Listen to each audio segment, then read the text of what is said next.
Welcome to today's pudcast. Now today we're making fudge, the ultimate fudge recipe. The thing is you only have 4 ingredients. So we have milk, condensed milk, butter and demerara sugar. That's it. The wider the saucepan, the easier it is to cook. By that I mean there's a wider surface area so you can better stir the mixture a lot easier.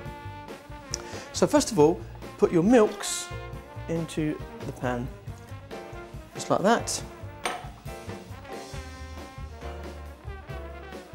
Then add the butter, put it in the centre, and the sugar.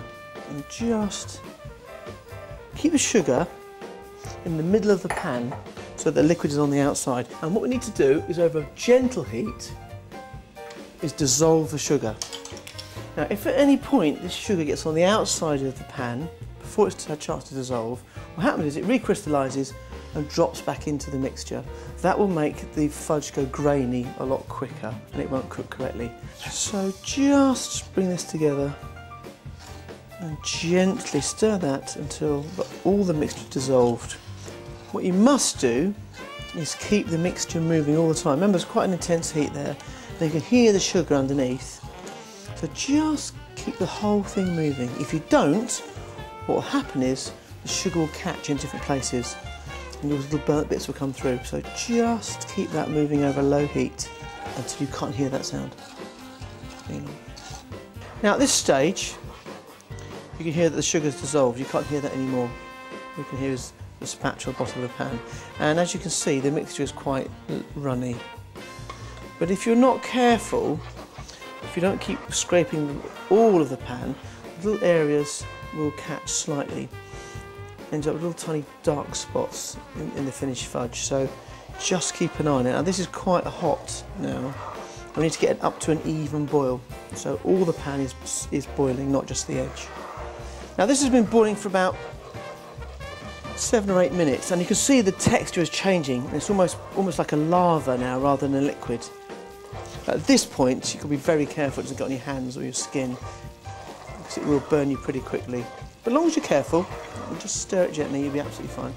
Now the way to test if it's ready, a little spoonful, and just drop it into some iced water.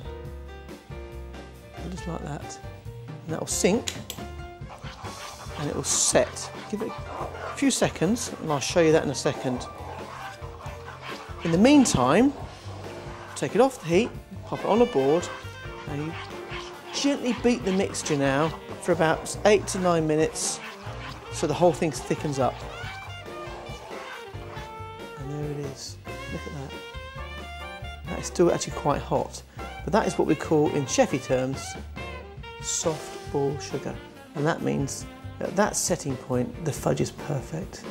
If the mixture's not at that point, it's slightly runny, it slips through your fingers into the ice, put the pan back on the stove and give it another 3 or 4 minutes. And just keep testing it, and it'll end up just like that. As you can see, it's changed completely and it's starting to go quite dull and matte. That's what we're after. See, that shiny is going. We're not far away now. As you can see, it's thickened up as well. After 8 to 10 minutes, the whole thing will come together, and that's about perfect. At this stage, add your flavourings, your stem ginger or your nuts or your chocolate, whatever, and just fold it through, and that is perfect. I'm going to transfer it into a parchment-lined tin, and this is the advantage of using a non-stick pan also, that it comes out relatively clean, which is quite good. And just spread that around into your baking parchment. And it'll end up like that. And if you want to just pat it down with your fingers, you can. That's about perfect. Leave that to set. It'll probably take about half an hour. There it is. Nicely set. And just pull out the fudge, take off the baking parchment, and there it is. Look at that. And just look at that. The knife should just go through it perfectly. Just just draw a sharp knife through. I'll just show you this. Look at that texture. And then, we cut a little square. That's it. Delicious. Bear in mind, the longer you beat it, the more grainier it will become. But that is really soft. See the texture there. There we are, that really is. Now over here, I've got exactly the same base, but this one here has got chocolate and hazelnuts chopped through it. And this one here is glacé cherry and stem ginger. So they make great presents. And it's really easy to make.